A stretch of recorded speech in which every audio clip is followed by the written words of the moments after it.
Mid-dinner, my date got a note, read it, and ran for the exit without looking at me.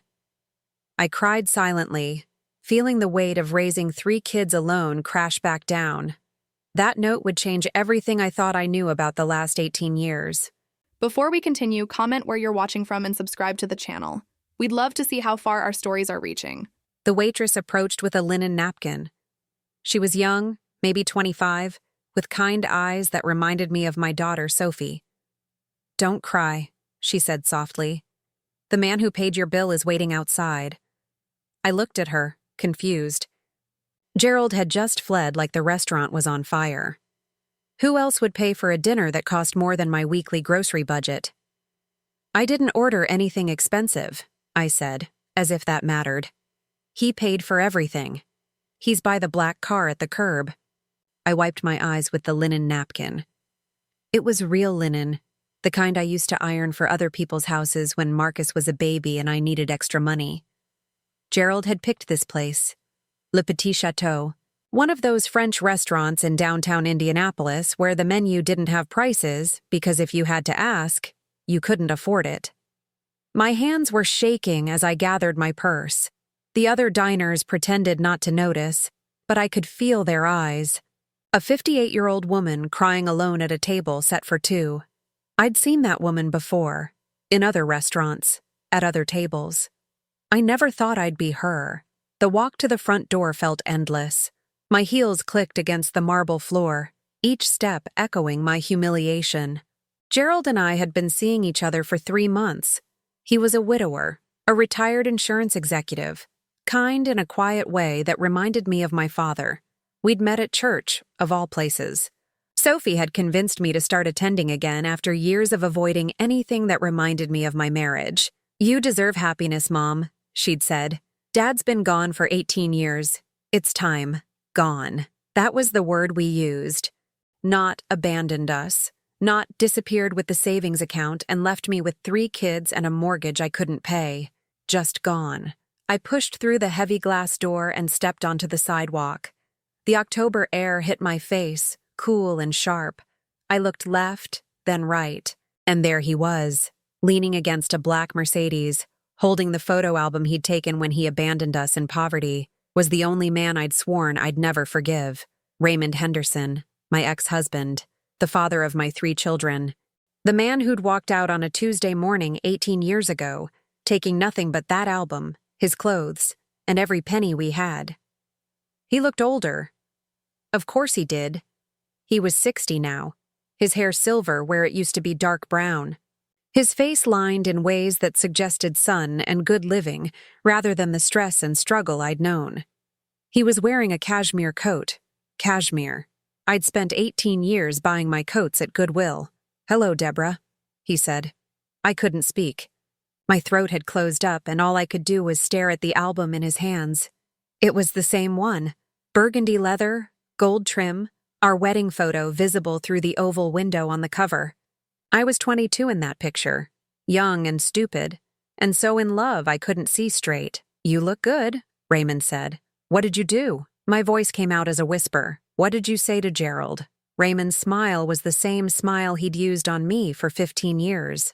Charming and warm and completely unreliable. I told him the truth, that you're still married to me. We're divorced. Are we? I never signed any papers. The world tilted. I grabbed the parking meter beside me to keep from falling. That's not possible. Your lawyer filed the papers. I never responded. After 7 years, the court declared me presumed deceased. You were technically a widow, not a divorcee. But since I'm clearly not dead, well, things get complicated. I thought about the divorce. 2008. I'd waited 2 years after he left, hoping he'd come back, terrified of what it would mean if he didn't. The lawyer had been cheap, a friend of a friend who'd done it as a favor. I'd never questioned the paperwork. Why would I? Raymond was gone. That was all that mattered. "Why are you here?" I asked. "I want to come home." A laugh escaped me, sharp and bitter. "Home? You think you have a home with me?" "I have 3 children who deserve to know their father. You had 3 children 18 years ago. You chose to leave them. I made a mistake. A mistake is forgetting to pick up milk. A mistake is missing a dentist appointment. You cleaned out our savings account, Raymond. You took $47,000 and left me with a mortgage, 3 kids, and $200 in my checking account. He had the decency to look down. I know. And I'm sorry. Sorry doesn't cover 18 years of working 3 jobs. Sorry doesn't cover Marcus's college loans or Tyler's medical bills when he broke his leg and we didn't have insurance. Sorry doesn't cover Sophie crying herself to sleep for 2 years because she thought it was her fault Daddy left. Raymond stepped forward, and I stepped back. The photo album was between us, all those memories trapped in burgundy leather. Our wedding, the kids' births, Christmas mornings and birthday parties and beach vacations we'd saved all year to afford. I've made money, he said. A lot of money. I can help now. I don't want your money. It's not about what you want, Deborah. It's about what's right. I owe you. I owe the kids. Let me make it up to you. A car drove past, its headlights illuminating Raymond's face. He looked sincere. He always looked sincere. That was the problem. Raymond could look you straight in the eye while lying through his teeth, and you'd believe every word because you wanted to. How did you find me? I asked. Marcus. The name hit me like a slap. What? Marcus and I have been in contact for about 6 months. He reached out to me through one of those DNA websites, Ancestry.com, I think. We've been talking, getting to know each other. My oldest son, my responsible, dependable Marcus, who'd worked his way through college and built a good career as an accountant. Marcus, who'd held me while I cried on the anniversary of Raymond's departure every year until I'd finally stopped crying. That Marcus had been talking to his father for 6 months without telling me. He knew you were here tonight, Raymond continued. He thought it was time we talked. Marcus set this up? He wants us to be a family again, all of us. I thought about Gerald, probably halfway home by now, thinking I was some kind of bigamist or con artist. I thought about the linen napkin I was still clutching, how it was probably worth more than my car payment. I thought about Sophie, who'd encouraged me to try dating again, who had no idea what was waiting outside this restaurant. I need to go, I said. Deborah, please. Just hear me out. I've heard enough. 18 years ago, you made a choice. Now I'm making one. I turned and walked away. My car was in the parking garage 2 blocks down, and I made myself move slowly, deliberately, even though every cell in my body wanted to run. I would not give Raymond the satisfaction of seeing me flee. Behind me, I heard his footsteps, then his voice. I'm dying, Deborah. I stopped. Pancreatic cancer, stage 4. The doctors give me maybe a year, probably less. I didn't turn around. I couldn't. I didn't come back to cause trouble, Raymond said. I came back to make things right before I can't anymore. I came back to give our children their inheritance, to answer whatever questions they have, to apologize to you for everything I did. Slowly, I turned. Raymond was standing in the middle of the sidewalk, the photo album pressed against his chest like a shield. Under the streetlight, I could see what I'd missed before, the gauntness in his cheeks, the slight tremble in his hands, the way his expensive coat hung loose on his shoulders. Why should I believe anything you say? Because I have nothing to gain by lying. I'm going to die, Deborah, soon. And when I go, I don't want to take these secrets with me. Our children deserve to know who their father really was, the good and the bad. A taxi honked somewhere nearby. A couple walked past us, laughing at something on their phones, oblivious to the 18 years of pain and betrayal standing on this sidewalk. What do you want from me? I asked. Time. Just a little time. Let me talk to the kids. Let me explain what happened, why I left, where I've been. Then, if you want, I'll go away and you'll never have to see me again. And if I say no, then I'll respect that. I'll write the kids a letter and leave them my estate. But I'd rather do this in person. I'd rather they hear it from me. I thought about Marcus, already pulled into Raymond's orbit. I thought about Tyler, who'd built his entire adult life around not being his father. I thought about Sophie, who kept a single photograph of Raymond hidden in her jewelry box, the only one I hadn't destroyed in a rage 10 years ago. One meeting, I said. Just one. with all of us. You can say whatever you need to say, and then you'll leave us alone." Raymond nodded. "That's all I'm asking. But I want you to understand something, Raymond. I don't forgive you. I will never forgive you. Whatever performance you're planning, whatever reconciliation fantasy you've constructed in your head, it's not going to happen. You destroyed this family 18 years ago. You don't get to waltz back in and play the dying father looking for redemption." "I understand. I'll call Marcus tomorrow. We'll set something up." I turned and walked away again. This time, Raymond didn't follow.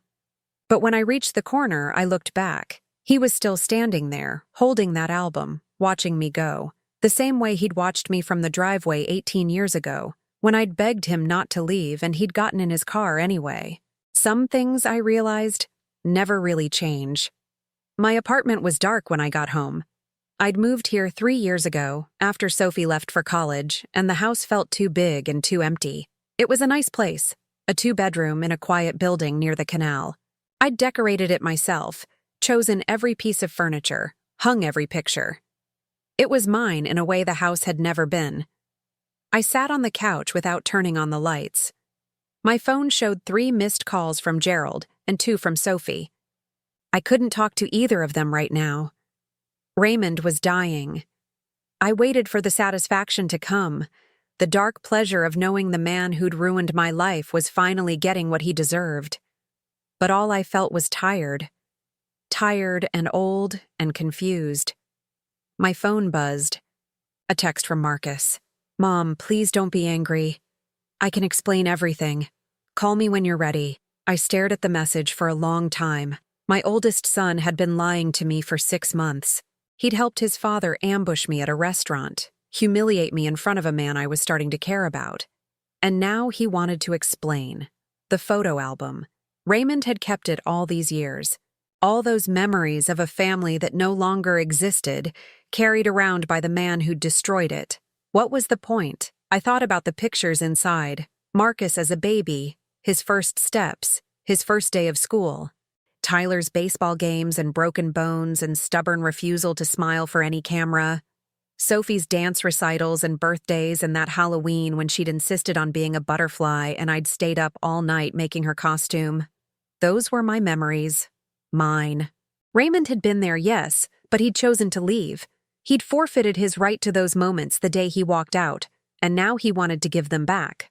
I turned off my phone and went to bed. Tomorrow, I would have to face all of this. Tomorrow, I would have to call Marcus and hear his explanations. Tomorrow, I would have to tell Tyler and Sophie that their father had returned from the dead. But tonight, I would lie in the darkness and remember a young woman who'd stood in a church and promised to love a man forever. A woman who'd believed in fairy tales and happy endings and the fundamental goodness of the person she'd chosen. That woman had died 18 years ago. I wasn't sure who had taken her place. Marcus came to my apartment the next morning at 7. I hadn't slept. I'd spent the night staring at the ceiling, replaying every conversation I'd had with my oldest son over the past 6 months, looking for signs I'd missed. He looked terrible. Dark circles under his eyes, hair uncombed, wearing the same polo shirt I'd seen him in last week. My responsible, put-together Marcus looked like he'd been up all night, too. "Before you say anything," he started. 6 months, Marcus. 6 months you've been talking to him. I know, I should have told you. Should have? You should have told me the day he contacted you. You should have asked me before you responded. Instead, you've been sneaking around behind my back, feeding him information about our family, helping him ambush me at a restaurant. Marcus sat down heavily on my couch. It wasn't supposed to happen like that. The dinner thing. Dad wasn't supposed to show up there.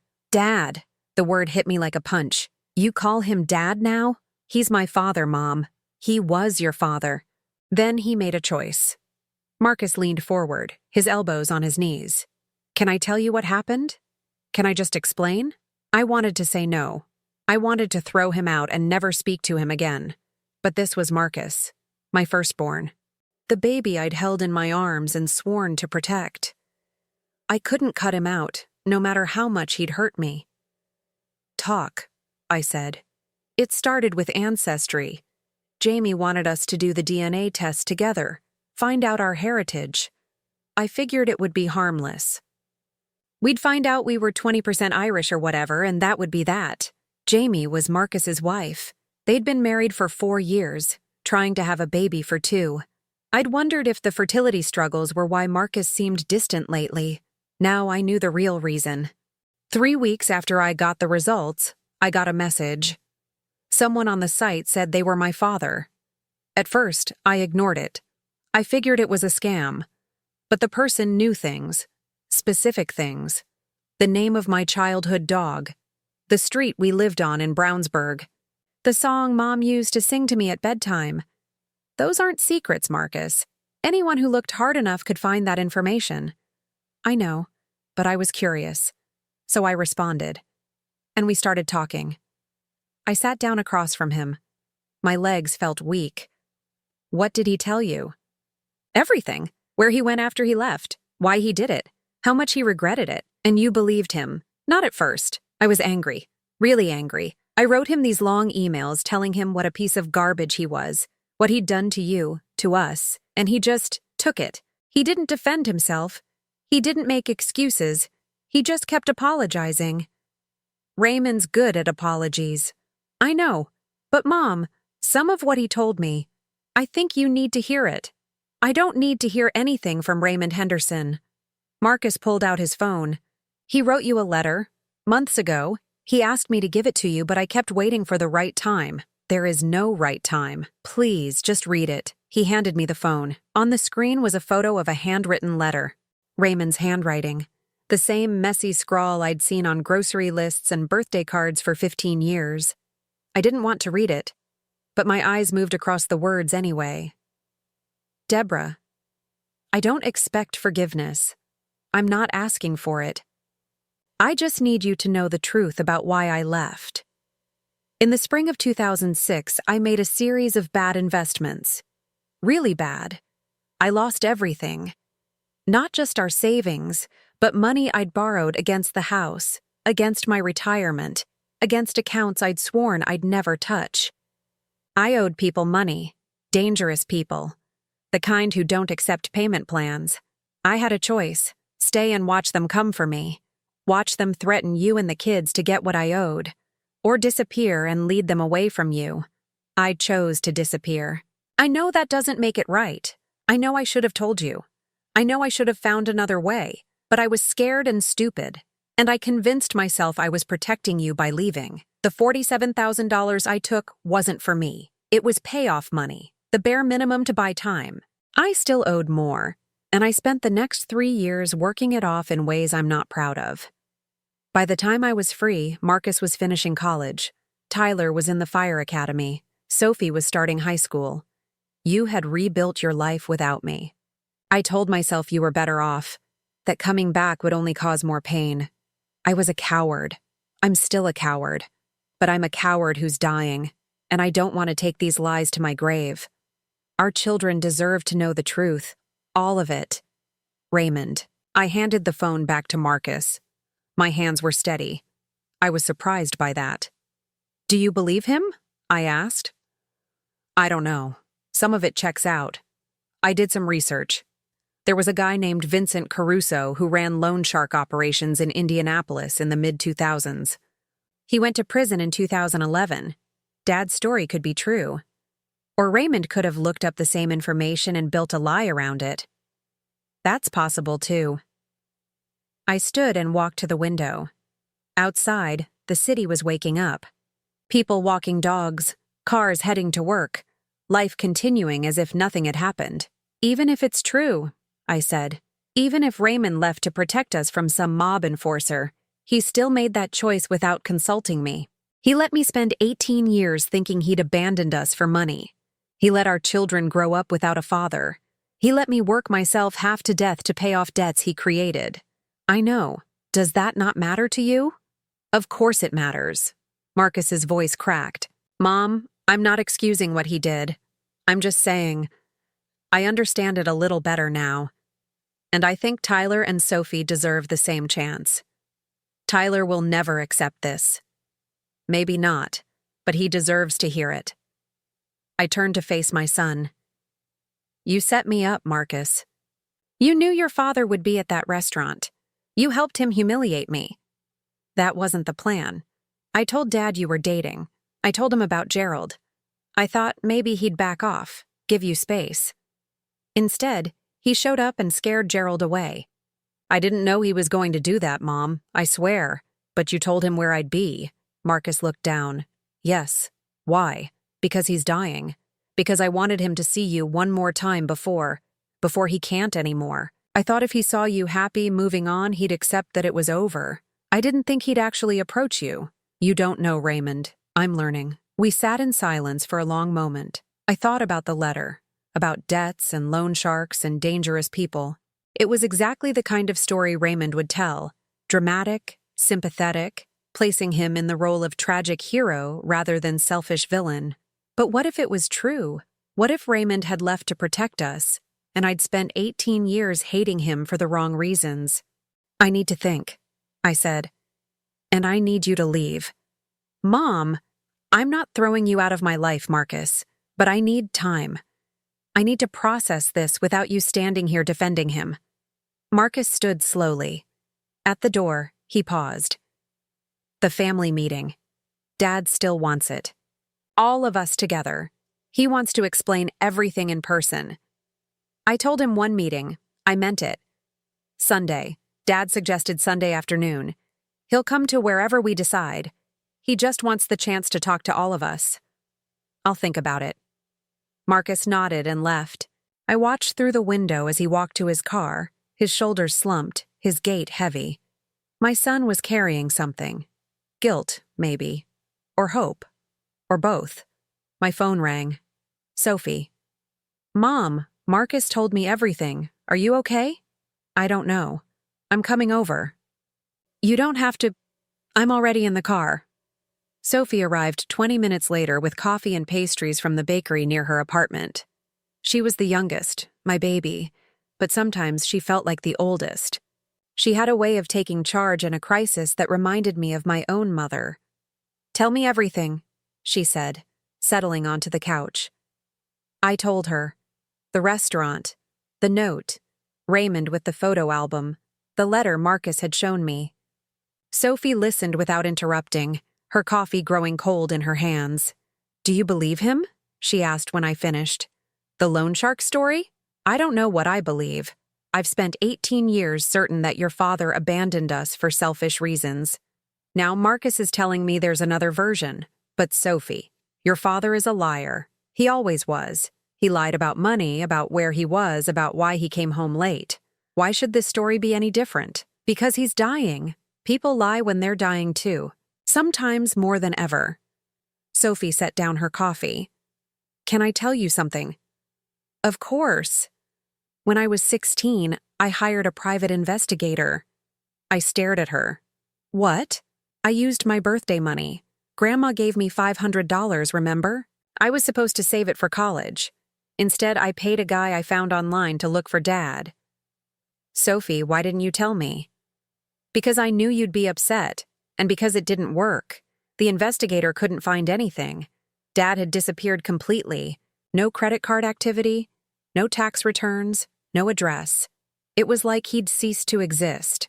That's what happens when you don't want to be found. Or when you're hiding from someone. I considered that. Raymond had always been careless with money, but he'd also been clever. If he really had been running from dangerous people, he would have known how to vanish.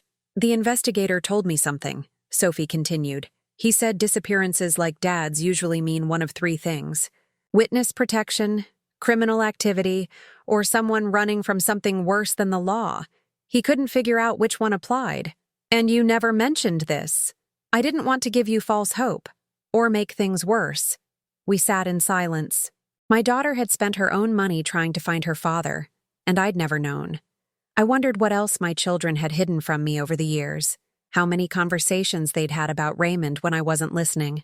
What do you want to do? Sophie asked. I don't know. Marcus wants the family meeting on Sunday. Do you think that's a good idea? I think it's inevitable. Raymond's not going to disappear again. He's dying, and he wants closure. If we don't give him a meeting, he'll find other ways to reach us. And Tyler? Tyler's going to lose his mind. Sophie laughed, a short, sad sound. Yeah, he is. Tyler had been 14 when Raymond left, old enough to understand exactly what had happened, young enough that it had shaped everything about who he became. He'd spent his teenage years getting into fights, barely graduating high school, drifting from job to job until he finally found his footing as a firefighter. He'd built himself into someone reliable, dependable. Everything Raymond wasn't. He also never spoke about his father. Not once in 18 years. "Will you come?" I asked Sophie. "To the meeting? Of course. I've been waiting 18 years to ask Dad some questions. And if you don't like the answers, then at least I'll have them." After Sophie left, I called Tyler. It went to voicemail. I called again. Voicemail. The third time he picked up. "Mom, I'm at work. Can this wait? Your father's back." Silence. I could hear the sounds of the firehouse in the background. Voices. Metal clanging. Someone laughing at something. "Say that again," Tyler said. His voice had gone flat. "Raymond. He showed up last night. He's been in contact with Marcus for 6 months. Marcus knew? Marcus knew and didn't tell us? He wanted to protect what? Mom, that man abandoned you. He abandoned all of us. And Marcus has been what? Sending him Christmas cards? It's complicated." It's not complicated. It's simple. Raymond Henderson is a piece of garbage who chose to leave his family. Whatever story he's telling now, whatever excuse he's cooked up, it's a lie. He says he's dying. Tyler laughed bitterly. "Good. Tyler. You don't get to Tyler me on this. I spent 4 years watching you work yourself to death while he was off doing God knows what. I spent high school angry at the world because my father was too much of a coward to stick around. I'm not going to pretend any of that didn't happen just because he's got a sob story. He wants a meeting. Sunday. All of us. Count me out. Tyler, please. I need you there." That stopped him. My middle child, my protector, could never refuse me when I asked directly. "Why?" he asked. "Why do you need me there?" "Because I can't face him alone. Because Sophie's too soft and Marcus is already on his side. Because you're the only one who'll tell Raymond the truth about what he did to this family." Tyler was quiet for a long moment. I heard a siren in the distance. Probably another truck leaving the station. "Fine," he said finally, "but I'm not promising to be civil." "I'm not asking you to be civil. I'm asking you to be there." "Sunday. Where?" "I don't know yet. I'll text you." "Mom, are you okay? Really?" I thought about the question. Was I okay? My ex-husband had risen from the dead. My oldest son had been lying to me for half a year. In 2 days, I'd be sitting across from the man who'd destroyed my life, listening to him explain why he'd done it. "No," I said, "I'm not okay, but I will be." I hung up and looked around my apartment. The space I'd built for myself, the life I'd constructed from the rubble Raymond had left behind. For 18 years, I'd told myself I was over him. I'd moved on, raised my children, found a kind of peace. But standing in my living room, I realized the truth. I hadn't moved on at all. I'd just been waiting. And now, whatever came next, the waiting was over. I spent Saturday doing research, the kind of research I should have done 18 years ago, if I hadn't been so busy surviving. The library downtown had newspaper archives going back to the 1990s. I sat at a microfiche machine for 4 hours, scrolling through Indianapolis Star articles from 2006 and 2007. My eyes ached and my back hurt, but I kept searching. Vincent Caruso. The name Raymond had mentioned in his letter. The loan shark who supposedly made him run. I found him on page 7 of the September 14, 2007 issue. Local businessman indicted on racketeering charges. The article described a loan sharking operation that had preyed on desperate people throughout central Indiana. Caruso had been charging interest rates of 200%, and when borrowers couldn't pay, his associates used intimidation and violence. The article mentioned several victims: a construction worker whose leg was broken, a restaurant owner whose business was burned down, a car dealership manager who'd fled the state rather than face Caruso's collectors. No mention of Raymond Henderson, but also no proof that he hadn't been involved. I photographed the article with my phone and kept searching. By the time the library closed at 5, I'd found 17 articles about Caruso and his operation. He'd gone to prison in 2011, just like Marcus said. He'd died there in 2019. Heart attack in the exercise yard. If Raymond's story was true, the man he'd been running from was already dead. He could have come home years ago. So why now? Why wait until he was dying to reach out? I drove to Marcus's house. He and Jamie lived in a nice subdivision in Fishers, the kind of neighborhood with homeowners associations and carefully maintained lawns. The kind of neighborhood I'd dreamed of when I was young and stupid and believed Raymond would give me everything. Marcus answered the door looking surprised. "Mom, I wasn't expecting you." "I did some research. Can we talk?" We sat in his living room. Jamie was out. Some work thing. I was glad. This conversation needed to be private. "Vincent Caruso died in 2019, I said. "If your father was running from him, he's been safe for 5 years. Why didn't he come home then?" Marcus shifted uncomfortably. I asked him that. He said he was ashamed. Ashamed. He built a new life, Mom. After he paid off his debts, he moved to Arizona. Started a landscaping business. Did well. Really well, actually. He's worth about $3 million now. $3 million. While I worked 3 jobs and bought my clothes at Goodwill. He didn't want to come back with nothing, Marcus continued. He wanted to have something to show for the years he'd been gone, something he could leave to us. So this is about money. It's about making amends. You can't make amends for abandonment with a check, Marcus. I know. But Mom, he's dying. He has maybe a year. Probably less. Whatever he did, whatever mistakes he made, does it matter now? Can't we just let him say goodbye? I looked at my son. He wanted so badly for this to be simple. He wanted to forgive his father and receive his inheritance and move on with his life. He didn't understand that some wounds don't heal just because you want them to. "Do you know why he took the photo album?" I asked. "What?" "When he left, he took the family photo album. Not clothes, not valuables, just that album. I've always wondered why." Marcus shook his head. "I don't know. He never mentioned it.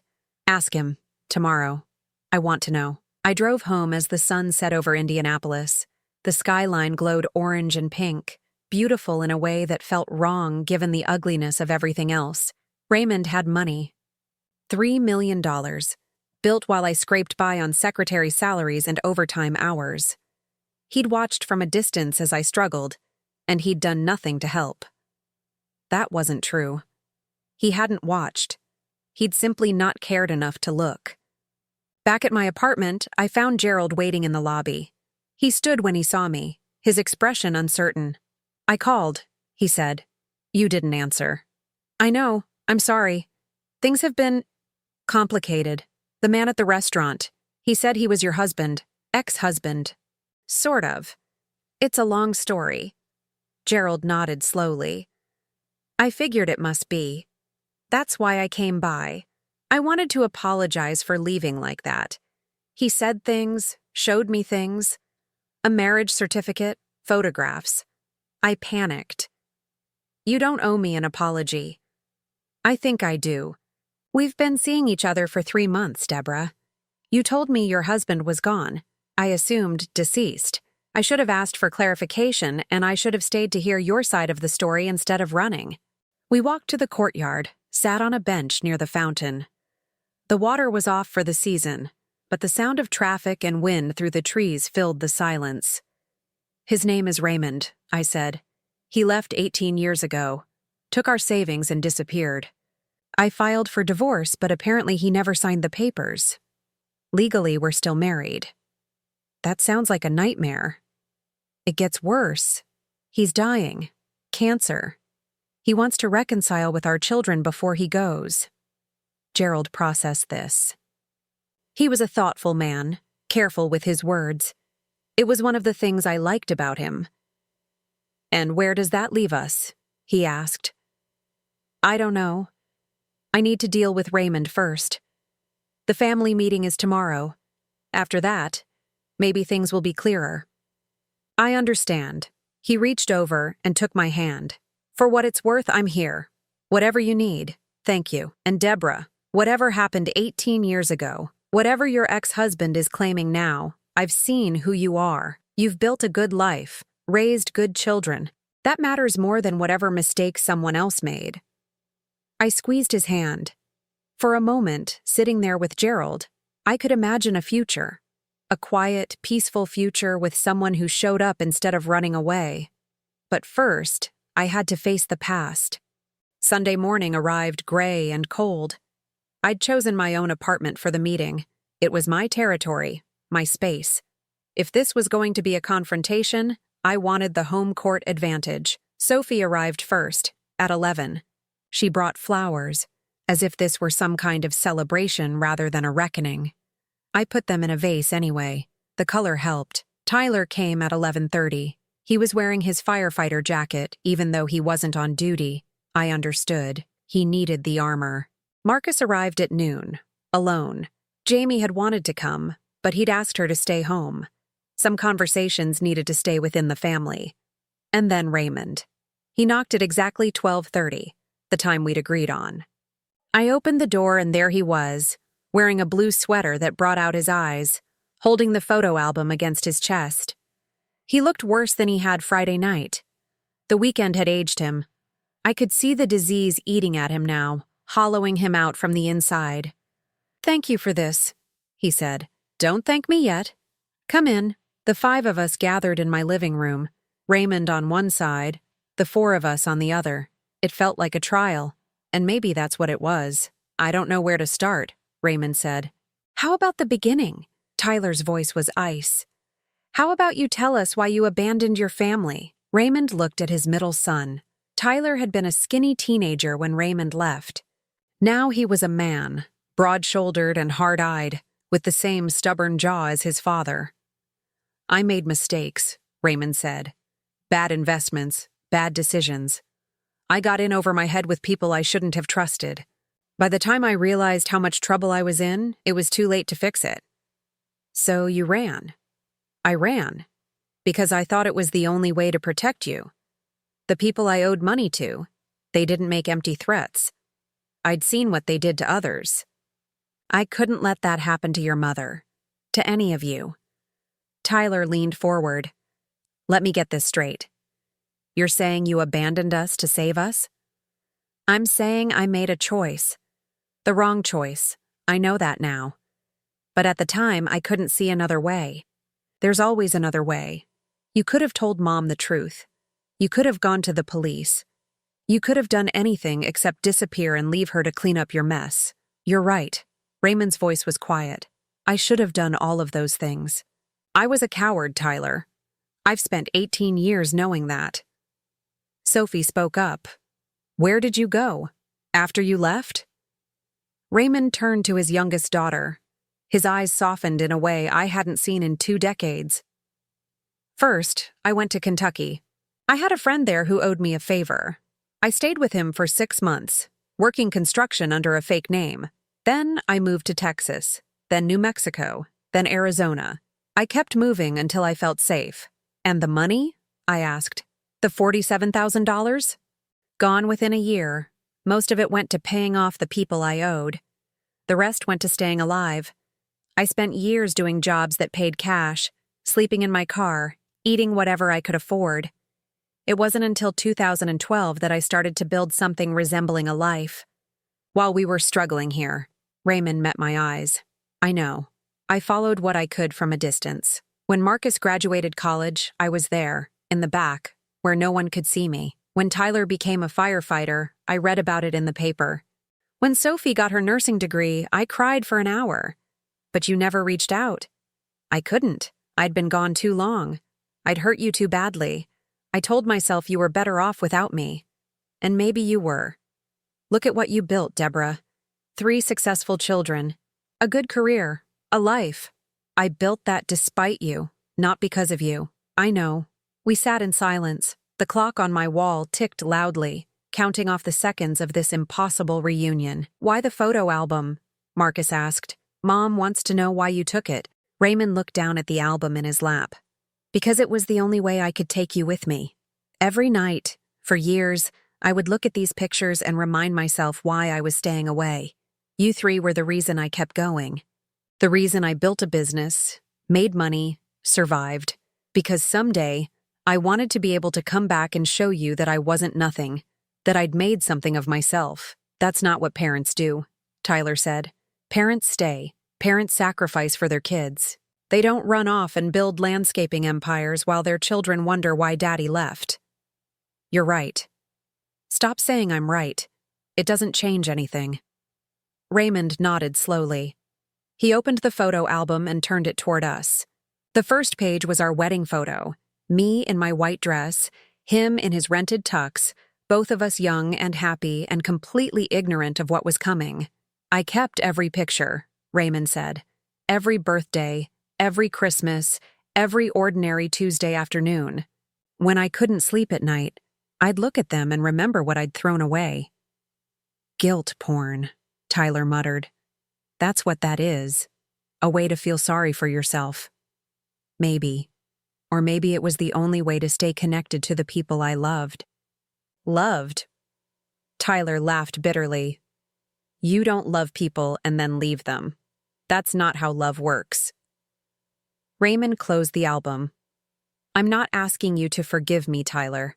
I'm not asking any of you to forgive me. I just wanted you to know the truth before I die. That's all I came here for. How long do you have? Sophie asked. The doctors say 6 months to a year. It depends on how the treatment goes. I'm not planning on treatment, though. I've decided to let nature take its course. Why? Because I've lived long enough. And because I'd rather spend whatever time I have left trying to make things right, not lying in a hospital bed. The meeting continued for another hour. Raymond answered questions, endured Tyler's anger, received Sophie's cautious sympathy. Marcus said little, already having heard most of this before. But something had shifted in the room. The monster I'd built in my head over 18 years was just a man. A flawed, cowardly, dying man who'd made terrible choices and was trying, in his clumsy way, to apologize for them. It didn't change what he'd done, but it complicated the story I'd been telling myself for nearly 2 decades. When Raymond left, he placed the photo album on my coffee table. This belongs to you, he said. It always did. I didn't touch it. After he was gone, the 4 of us sat in silence. Sophie was crying softly. Tyler was staring at the floor. Marcus looked exhausted. What do we do now? Sophie asked. I don't know, I said. And for the first time in 18 years, that felt like the truth. The photo album sat on my coffee table for 3 days. I couldn't bring myself to open it, but I couldn't put it away either. It just sat there, burgundy leather gleaming under the lamplight, a physical reminder of everything I'd lost. On Wednesday, Sophie called with news that changed everything. Mom, I need to tell you something. About Dad. I'm listening. I did some digging at the hospital. One of the oncologists I work with knew about his case. Dad's not just dying, Mom. He's rich. Like, really rich. Marcus told me. The landscaping business. $3 million. No, Mom. That's what Dad told Marcus. The real number is different. How different? Sophie paused. $17 million. I sat down heavily. 17 million. My mind couldn't process the number. Are you sure? I'm sure. My colleague knows his financial advisor. They were trying to figure out his estate planning. Dad's not just comfortable, Mom. He's wealthy. The landscaping business did well, but he also invested in real estate during the Arizona housing boom. He owns apartment complexes, strip malls, commercial properties. $17 million, while I'd worked double shifts to pay the mortgage. While I'd told Marcus he'd have to take out student loans because I couldn't help with tuition. While I'd skipped meals so my kids could eat. There's more, Sophie said. He's been sending money. What do you mean? To Marcus, for the past 6 months. I saw a deposit in Marcus's account when I was helping Jamie set up their budget app. $20,000 wired from an Arizona bank. Marcus told Jamie it was a bonus from work, but I checked. It wasn't. Marcus, my responsible son. Taking money from the father who'd abandoned us, lying to his wife about it, and never saying a word to me. "I'll call you back," I said. I drove to Marcus's office. He worked for an accounting firm downtown, one of the big ones with glass walls and uncomfortable modern furniture. The receptionist tried to stop me, but I walked past her desk and straight to Marcus's corner office. He looked up from his computer, startled. "Mom? What are you doing here?" I closed the door behind me. $20,000, Marcus, from your father's bank account. The color drained from his face. "How did you—" "It doesn't matter how. What matters is that you've been taking money from Raymond while pretending to mediate between us.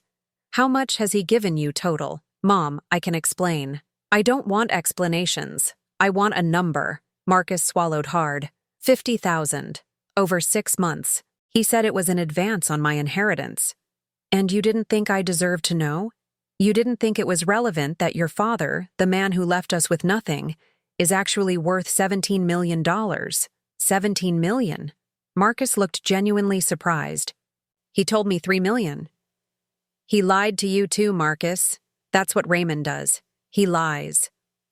I sat down across from my son. The anger was there, burning in my chest, but beneath it was something else. Exhaustion. I was so tired of being angry. "I didn't know about the real number," Marcus said. "I swear. He told me he'd done well for himself, that he wanted to share some of it with the family. I thought the money was his way of apologizing." "Money isn't an apology. Money is a transaction. You've been bought, Marcus. Just like Raymond used to buy his way out of arguments with me.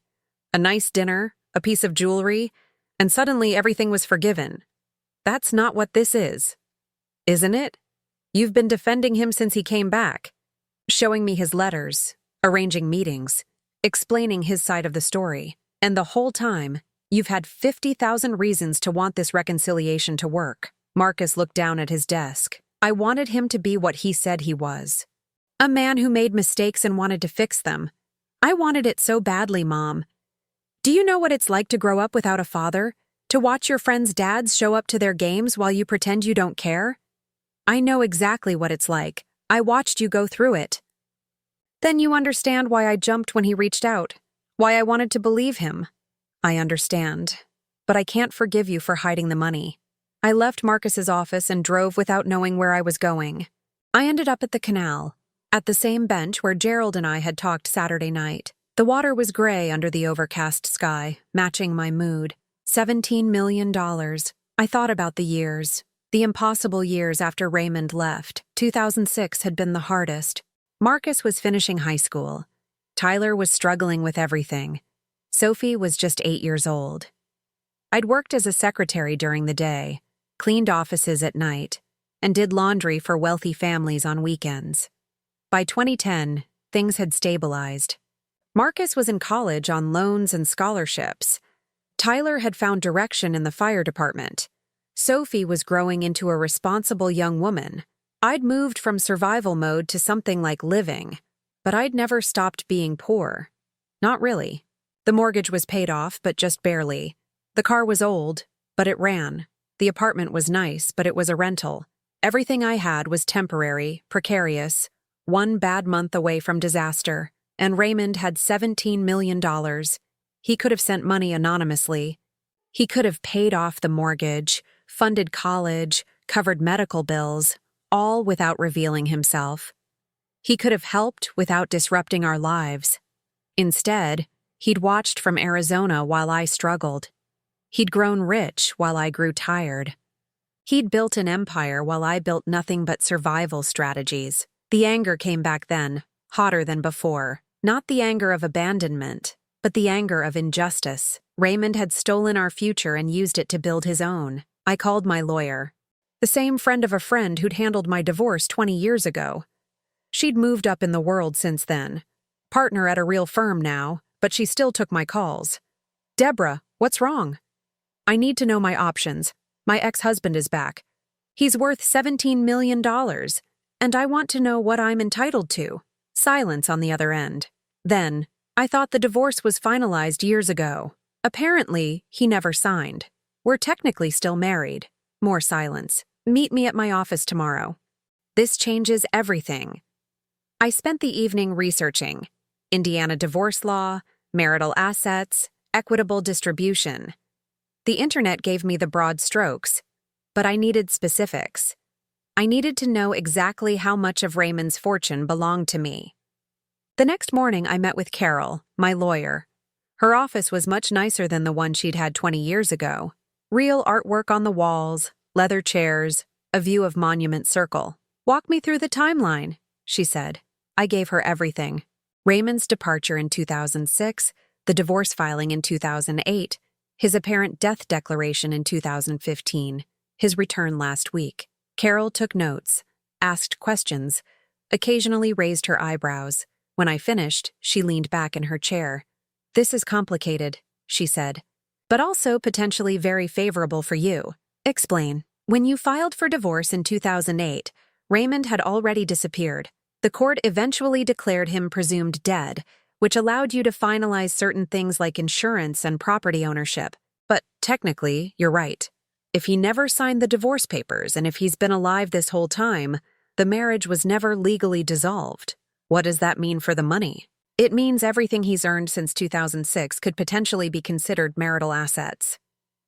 Indiana is an equitable distribution state. A court would look at factors like length of marriage, contribution of each spouse, economic circumstances. Given that you raised 3 children alone while he was absent, you'd have a strong argument for a significant portion of his estate. How significant? Potentially 50%. Maybe more, given the circumstances. $8.5 million. The number made me dizzy. "There are complications, of course," Carol continued. "He'd argue that you were separated, that you didn't contribute to building his wealth, that the marriage was effectively over. A court might agree. But even in a worst-case scenario, you'd likely be entitled to substantial support." "And if he's dying?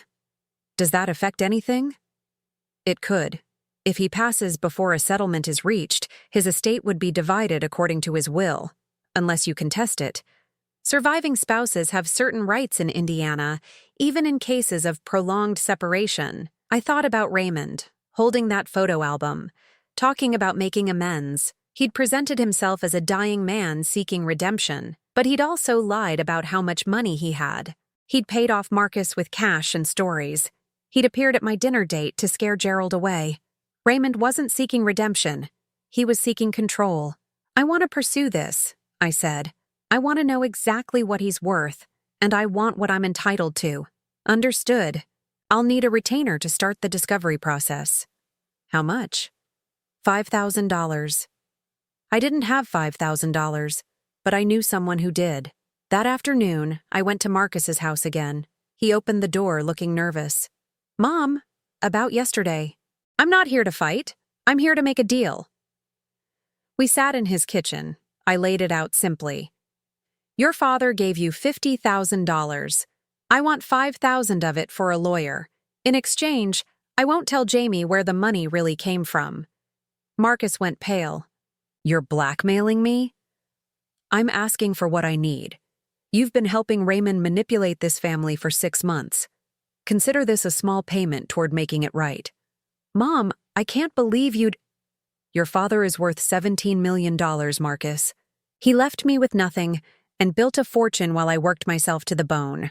I'm done being the victim. If you want to stay neutral in this, fine, but you're not going to stand in my way." Marcus stared at me for a long moment. Then he nodded slowly. "I'll write you a check." I took the check and left. My hands were shaking, but not from fear. From something else. Something I hadn't felt in years. Power. For the first time since Raymond left, I had power. That night, I did something I'd been avoiding. I opened the photo album. The pictures were exactly as I remembered. Our wedding, all white lace and nervous smiles. Marcus as a baby, tiny and perfect. Tyler's first bike, Sophie's first day of school, Christmas mornings and summer vacations and ordinary moments that had seemed unremarkable at the time. But there were additions too. Photos I'd never seen. Marcus's college graduation, shot from the back of the auditorium. Tyler in his firefighter uniform, photographed from across a street. Sophie receiving her nursing pin. captured through a crowd of other families. Raymond had been there, at all of it, watching from a distance, taking pictures, preserving moments he had no right to claim. I turned to the last page, a recent photo, taken maybe a year ago. Raymond standing in front of a large house, desert landscaping behind him, a woman at his side. A woman. Younger than me, maybe 45, blonde hair, expensive clothes, a possessive hand on Raymond's arm.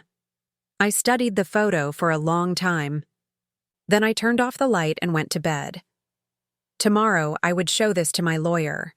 Tomorrow I would find out who else Raymond had been lying to, and then I would take everything he had. The woman in the photo was named Denise Warren. Carol found her within 48 hours of starting the investigation. "She's been with him for 8 years, Carol said, sliding a folder across her desk. "They live together in Scottsdale. The house is in both their names." I opened the folder. More photos, financial records, public documents. Denise Warren, age 47, former real estate agent, current companion to my still legal husband. "Does she know about us?"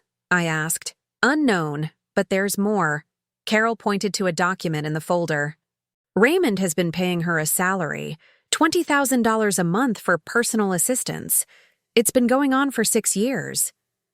He's hiding assets, making it look like business expenses. That's the likely interpretation. And Deborah, if he's been doing this while you're still technically married, it could be considered marital waste, money that should have been shared with you, spent on someone else." I did the math. $20,000 a month for 6 years. That was $1.44 million. Paid to a woman I'd never heard of while I was eating canned soup for dinner to save money. How do we prove this? We subpoena his financial records. All of them. Every bank account, every investment, every property. If he's been hiding assets or improperly disposing of marital funds, we'll find it. "And what about the cancer? Is it real?" Carol nodded. "That part appears to be true. He's been receiving treatment at Mayo Clinic in Phoenix. Stage 4 pancreatic cancer diagnosed 8 months ago. The prognosis is poor, 8 months. Raymond had known he was dying for 8 months before he'd contacted Marcus. 8 months of planning, scheming, deciding how to handle his final act. He's trying to protect his assets before he dies," I said. "That's why he came back. He wants to control how his money gets distributed. That's a reasonable assumption. If he dies without addressing your legal marriage, you'd have automatic rights to his estate. By appearing now, by playing the reconciliation card, he might be trying to convince you to waive those rights." The photo album, the apologies, the dying man seeking forgiveness. All potentially part of a strategy, yes. I thought about the family meeting, Raymond with tears in his eyes talking about his mistakes, Tyler's anger, Sophie's sympathy, Marcus's quiet hope. All of us manipulated by a man who'd been playing chess while we were playing checkers.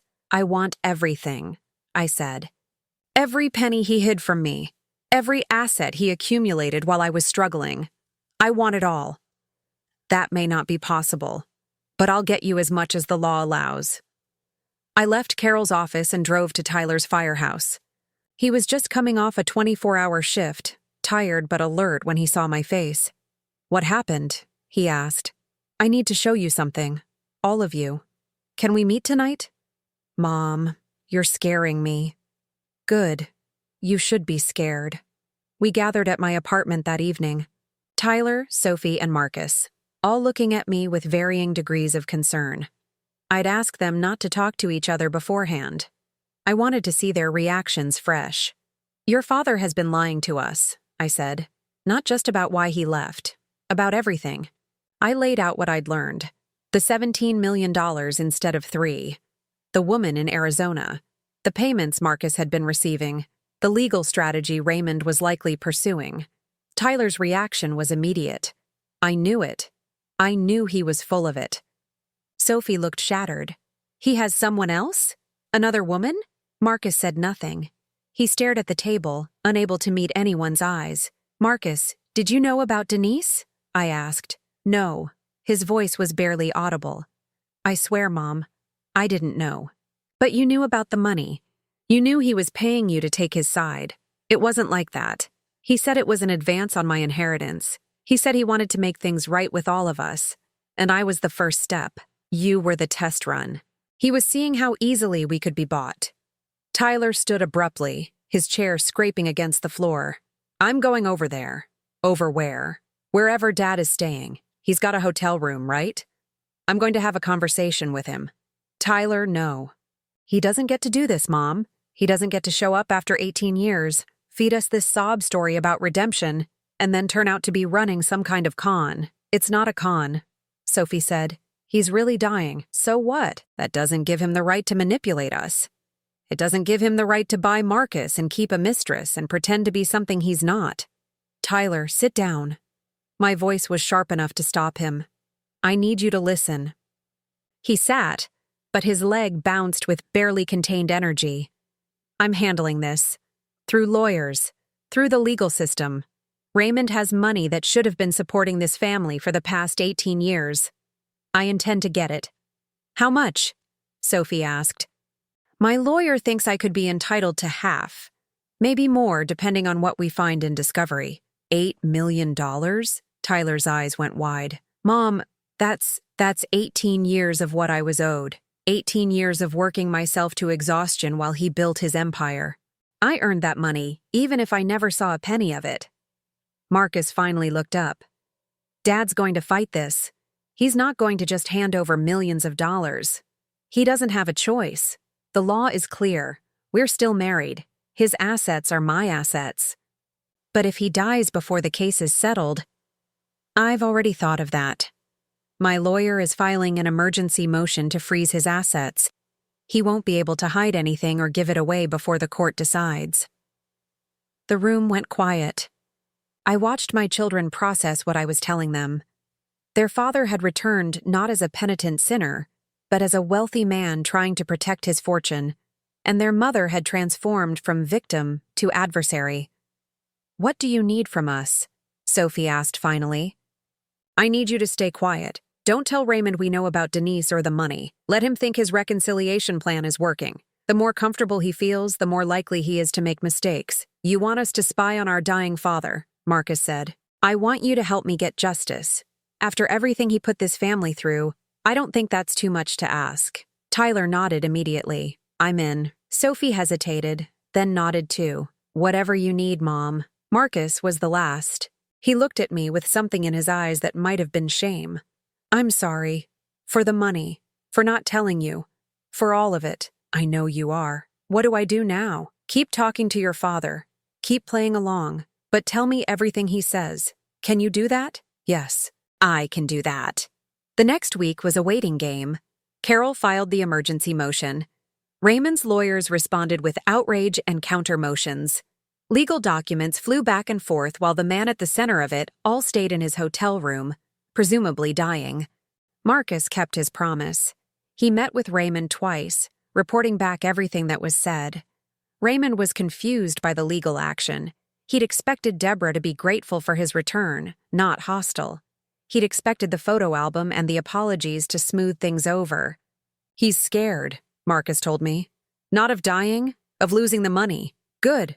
Let him be scared. On Thursday, Raymond called me directly. I let it go to voicemail, then played it back with Carol on speakerphone. Deborah, please. We need to talk. What you're doing with the lawyers, it's not necessary. I want to provide for you and the kids. I've always wanted that. Just call me back. Let's work this out like adults. Carol laughed. He's panicking. The motion to freeze his assets is going to be approved tomorrow. He knows he's losing control. Should I call him back? Let him stew. The more desperate he gets, the more likely he is to make a mistake. The mistake came faster than expected.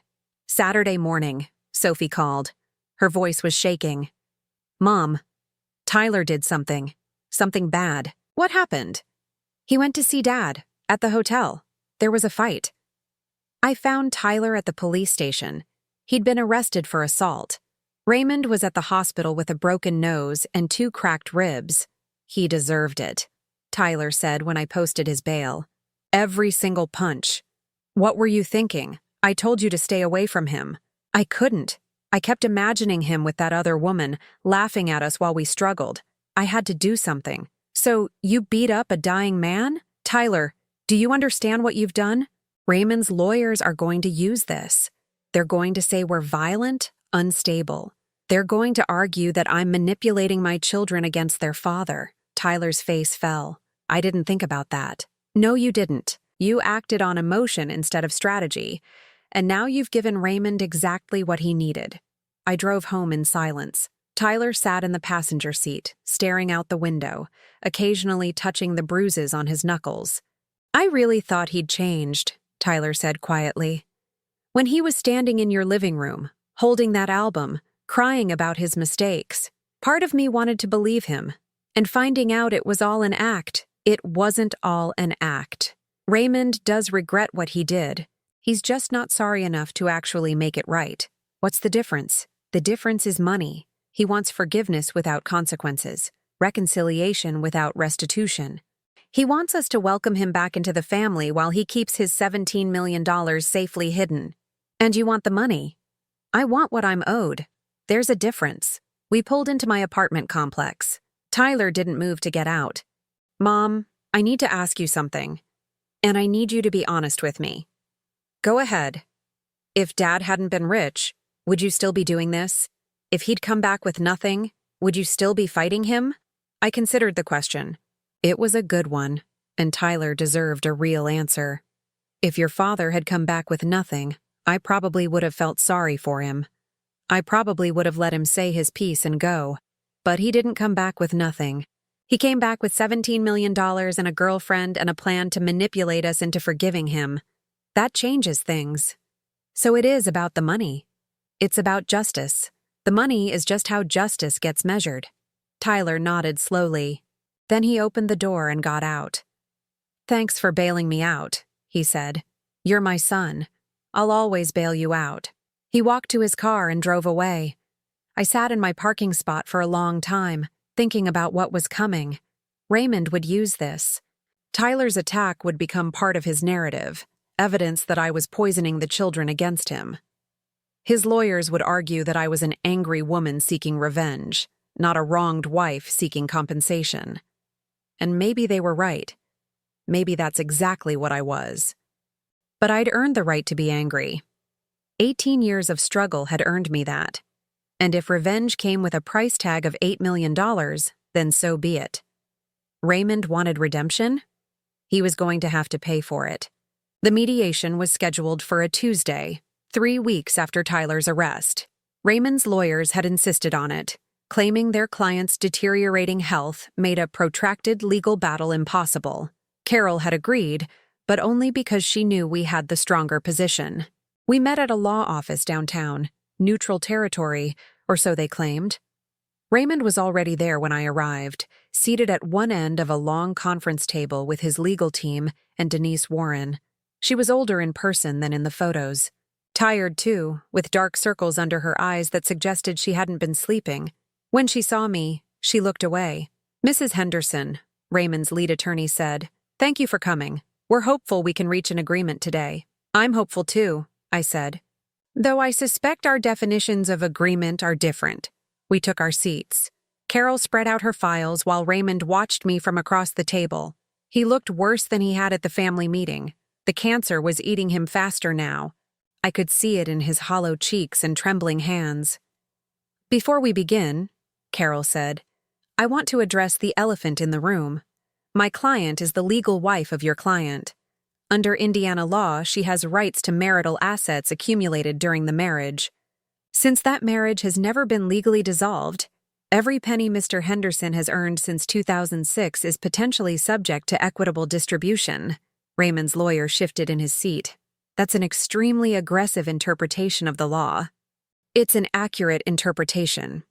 And given that Mr. Henderson abandoned my client with 3 children and no financial support, we believe a court would view her claim sympathetically. Henderson has documentation showing his departure was motivated by legitimate safety concerns. He was protecting his family from loan sharks.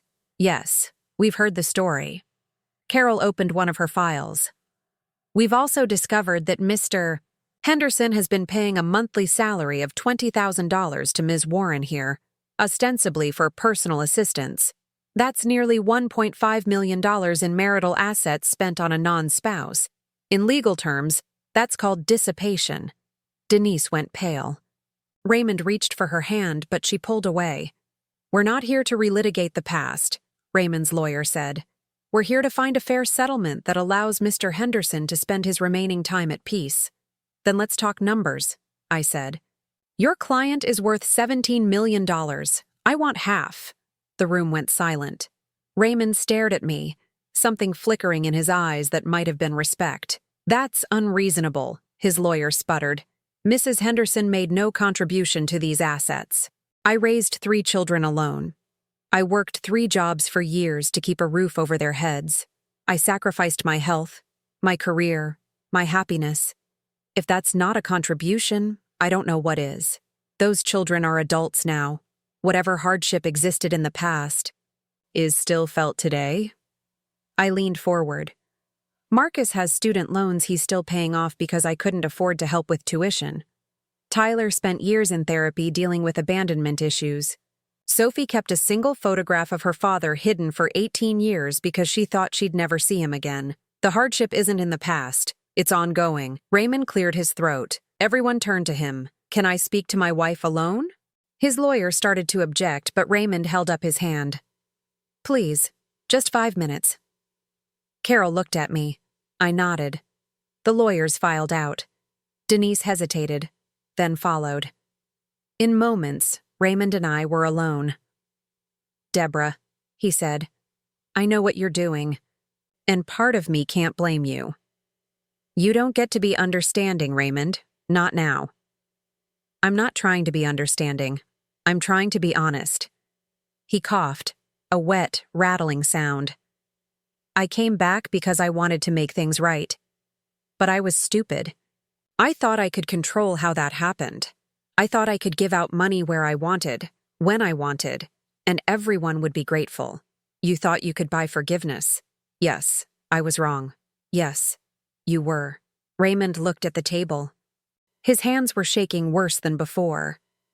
"I have a proposal," he said. "Not what my lawyers want, but what I think is fair." "I'm listening." "Half of everything, right now. You get $8.5 million transferred within the week. No fight, no court battle, no dragging this out." "And in exchange?" "In exchange, you let me spend whatever time I have left with my children. Not as their father. That's a title I gave up long ago. But as someone who wants to know them before he dies." I studied him. The man I'd married 35 years ago had been handsome and charming and utterly unreliable. This man was none of those things. He was dying, weak, and perhaps for the first time in his life, honest. "What about Denise?" "Denise and I are done. She came today because my lawyers thought it would look better if I had support, but she's been pulling away for months. She knew about you, about the children. She stayed because of the money. Now that the money's going to be split, she has no reason to stay." "That's convenient." "It's the truth. I've spent 8 years with a woman who was only with me for my bank account. I know how to recognize the transaction now." "And what do I recognize, Raymond? When I look at you, what am I supposed to see?" He met my eyes. A man who made the worst decision of his life and spent 18 years paying for it. A man who could have come back sooner but was too ashamed. A man who's dying and who finally understands that money can't fix what he broke. It can't, but it helps. Then take it. Take all of it. I'd rather die with nothing and know that you and the kids are taken care of than die rich and alone. I stood and walked to the window. The Indianapolis skyline stretched out before me. The same city where I'd struggled and survived for nearly 2 decades. "I'll take your deal," I said. "Half of everything transferred this week. And you can see the children, if they want to see you. That's their choice, not mine. Thank you. Don't thank me. This isn't forgiveness. I'm never going to forgive you, Raymond. But I'm done being angry. It's exhausting. And I don't have the energy for it anymore." The lawyers came back. Papers were drawn up. By the end of the day, I had signed documents guaranteeing me $8.5 million. It felt strange, anticlimactic. I'd spent weeks preparing for a battle, and it had ended with a conversation. The transfer came through on Friday. Carol called to confirm the numbers. It's done. $8.5 million, deposited into the trust account we set up. After fees and taxes, you'll net around $6.2 million. $6.2 million. More money than I'd made in my entire life, combined. What do I do now? I asked. Carol laughed. Whatever you want, that's the point. That weekend, I called a family meeting. Not at my apartment this time, but at a restaurant. A nice one with real linen napkins and a wine list. Marcus, Tyler, and Sophie gathered around a table overlooking the canal. They looked nervous, uncertain of what I was going to say. First, I want to apologize to Tyler, I said. I was too harsh with you after the arrest. You shouldn't have hit your father, but I understand why you did. Tyler nodded, not quite meeting my eyes. Second, I want to tell you what happened at mediation. I explained the settlement, the money, Raymond's conditions. When I finished, there was silence. $6 million, Sophie said. Mom, that's life-changing. It is, and I want to share it with you. I pulled out 3 envelopes, each containing a document. These are trusts, one for each of you, $200,000 apiece. For Marcus's student loans, for Tyler's future, for Sophie's whatever she wants. The rest I'm keeping for retirement and emergencies, but this part is yours. Marcus opened his envelope with shaking hands. Mom, I don't deserve this. After what I did, you made mistakes. So did your father. So did I. That doesn't mean you don't deserve a future. Tyler was crying, actual tears running down his cheeks. My tough, stubborn Tyler, the one who never showed weakness. I don't know what to say, he managed. Say thank you, and then let's order dinner. We ate and talked and laughed and cried. For the first time in weeks, we were a family again. Not a perfect family, not a complete one, but a family nonetheless. After dinner, Sophie asked the question everyone had been avoiding. What about Dad? Are we going to see him? I let them decide for themselves. Marcus said yes. He wanted to continue building something with Raymond, even knowing everything he knew. Sophie said maybe. She needed time to process. Tyler said no, and no one pushed him. Whatever you choose is okay, I said. He's not my husband anymore. He's barely my ex, but he's still your father, for better or worse. Gerald was waiting for me when I got home. He'd been patient through all of this, present but not pushy. Now he stood in my lobby with flowers and a nervous smile. I heard the news, he said, about the settlement. Word travels fast. I wanted to make sure you were okay. I invited him upstairs. We sat on my couch, the same couch where Raymond had held court 3 weeks ago with his photo album and his lies. I'm okay, I said. Better than okay, actually. I'm free. From Raymond? From everything. From the anger. From the poverty. From the constant feeling that I was barely surviving. For the first time in 18 years, I can breathe. Gerald took my hand. I'm glad. You deserve to breathe. What about us? Where do we go from here? Wherever you want. I'm in no rush. I'm just happy to be here. I leaned against him, feeling the solid warmth of a man who showed up instead of running away. It wasn't love yet. It might never be. But it was something. A possibility. A future. That night, after Gerald left, I opened the photo album one last time. All those memories, all those years captured in burgundy leather, our wedding, the children's births, vacations and holidays and ordinary moments. I turned to the last page. The photo of Raymond and Denise was still there, but I wasn't angry anymore. She could have him. What was left of him anyway? Beneath the photo was a handwritten note I hadn't noticed before. These were never mine to keep. Thank you for letting me borrow them. I closed the album and set it on my bookshelf. Not hidden, not displayed. Just there. Raymond died 6 weeks later. Pancreatic cancer, the doctor said. Quick at the end, which was a blessing. Marcus was with him when it happened. Sophie had visited twice in those final weeks. Tyler never went, but he sent a letter. I never asked what it said. The funeral was small. A handful of Raymond's Arizona friends, Denise in the back looking lost, my 3 children standing together. I didn't attend. I'd said my goodbyes at the mediation table, and I had no desire to repeat them. Instead, I sat in my apartment, drinking coffee and looking out at the canal. The water was blue in the spring sunshine, boats passing slowly, people walking dogs along the shore. Life continuing, as it always does. My phone buzzed. A text from Sophie. "It's done. He's gone. How do you feel?" I thought about the question. How did I feel? Relieved? Vindicated?